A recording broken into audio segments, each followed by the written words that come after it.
Halo Malaysia, selamat pagi, salam sejahtera Malaysia. Malaysia kita punya, cintai Malaysiaku, kita jaga kita. Sebelum kita mulakan berita hangat pada hari ini, untuk anda yang baru pertama kali, silalah untuk sudi tekan butang subscribe, like dan share. Sila juga tinggalkan komen anda kerana setiap komen anda amatlah dihargai. Berita hangat hari ini daripada channel ini, Denyut nadi suara rakyat bergema terus-menerus di dalam channel ini. Setiap hari kita membawakan berita-berita terbaru yang pastinya dinantikan oleh seluruh rakyat Malaysia.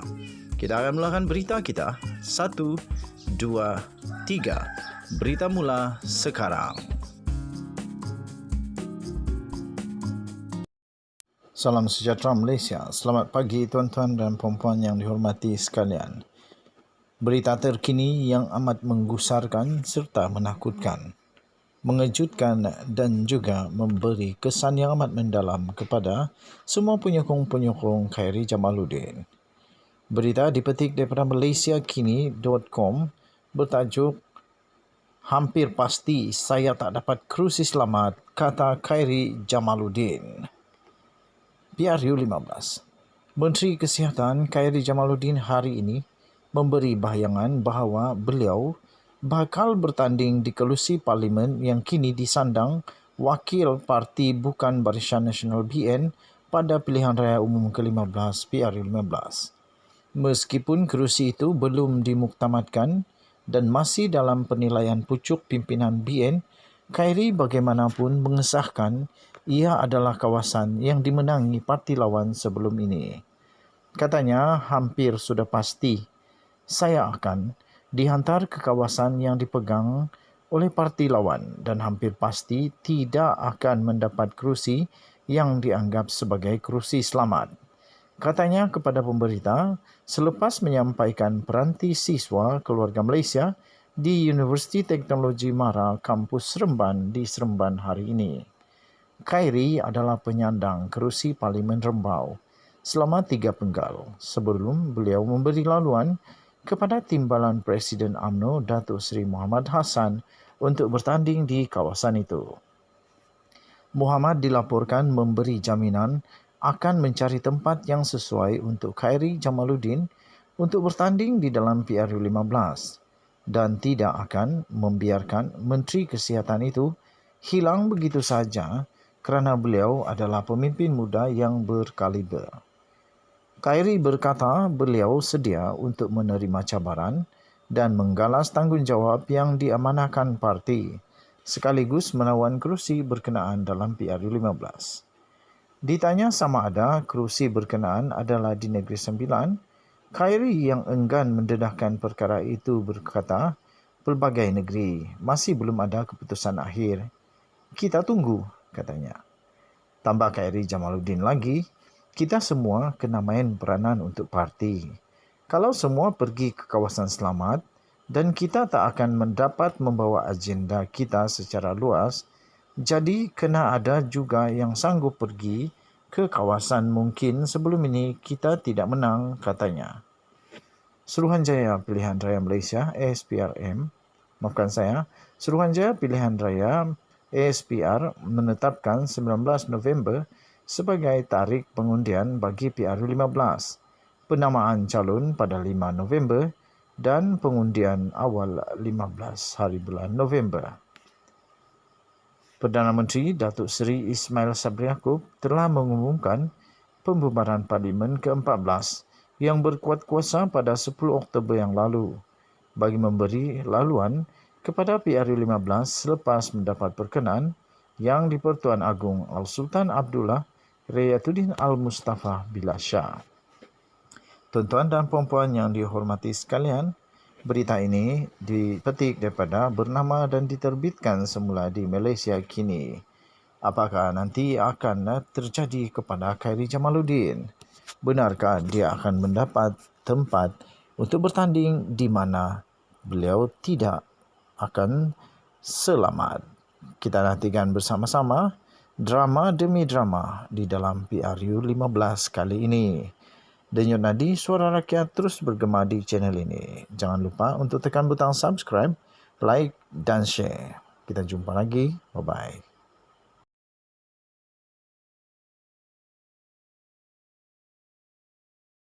Tuan dan puan-puan yang dihormati sekalian, ini barulah pengumuman paling terbaik.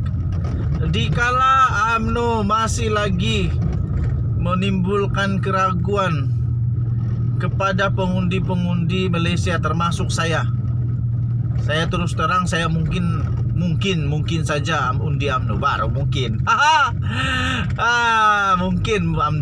mungkin undi UMNO, ataupun saya besar kemungkinan undi GRS, ataupun mungkin juga saya undi PKR pula, Pakatan Harapan. Suka hati saya lah mau undi siapapun. Kita demokrasi apa. Nah, jangan kasih rasuah saya tidak makan rasuah. Tak best lah rasuah. Makan RM50 merana berpuluh tahun. Kalau kau suka, kau kena rasuah RM50 bikin bayar tambang, lepas itu kau merana berpuluh tahun, dipersilakan. Apa yang berlaku? Pakatan Harapan akhirnya mengumumkan pengumuman yang dinanti-nantikan oleh seluruh peminat Pakatan Harapan, penyokong Pakatan Harapan. UMNO masih lagi ragu-ragu. Bukan mereka yang ragu, tapi menimbulkan keraguan kepada kami, pemimpin pula, pengundi-pengundi. Kami pun ragu-ragu. Betulkah Zahid Hamidi akan melepaskan peluangnya menjadi Perdana Menteri kalau BN UMNO menang? Betulkah? Itu persoalan lah. Kenapa ada persoalan? Sebab Ismail Sabri Yaakob bukan Presiden UMNO. Dia bukan Presiden UMNO. Dia hanya naib presiden saja di dalam UMNO. Timbalan pun bukan. Jadi menimbulkan keraguan. Adakah dia akan menjadi Perdana Menteri kalau BN UMNO menang ataupun Zahid Hamidi? Sebab menimbulkan keraguan, takkanlah Zahid mau lepas peluang. Begitulah. Itulah keraguan yang boleh timbul. Okey, tetapi Pakatan Harapan akhirnya mengumumkan dengan sebulat suara, secara rasmi mereka mengumumkan pengerusi Pakatan Harapan iaitu Anwar Ibrahim yang juga Presiden PKR dilantik ataupun dicalonkan sebagai calon Perdana Menteri secara rasmi. Ini betul-betul secara rasmi dan diumumkan secara rasmi dan bersama-sama dengan semua pemimpin daripada Pakatan Harapan. Nah, yang ini boleh tidak lagi diragui. Kerana apa? Sudah pun diumumkan secara rasmi. Walaupun begitu, politik ini boleh berubah pada bila-bila masa. Hari ini kata Anwar begini. Inilah yang berlaku pada Tun Mahathir dulu, sehingga tumbangnya Pakatan Harapan. Anwar Ibrahim kata dia Anwar dikatakan akan jadi Perdana Menteri selepas Pakatan Harapan menang, selepas beberapa bulan. Tapi akhirnya Tun Mahathir tak mau lepaskan. Lepas tu dia buat banyak cerita pula.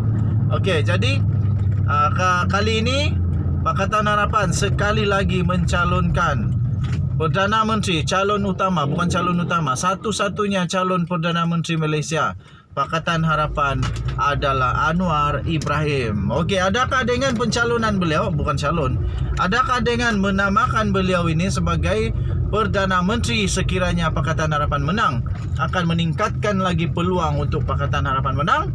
Kamu tinggalkan komen kamu. Adakah betul atau tidak bahawa dengan calonnya, dengan jadinya Anwar Ibrahim sebagai calon tunggal Pakatan Harapan untuk menjadi Perdana Menteri, adakah peluang untuk Pakatan Harapan menang menjadi lebih besar? Ataupun tup-tap lah ini pula penyebab Pakatan Harapan boleh kalah. Tup-tap lah ini pula penyebab boleh kalah. Denyut nadi suara rakyat terus bergema di channel ini. Jangan lupa tekan butang subscribe, like dan share. Kita jumpa lagi. Bye bye Malaysia.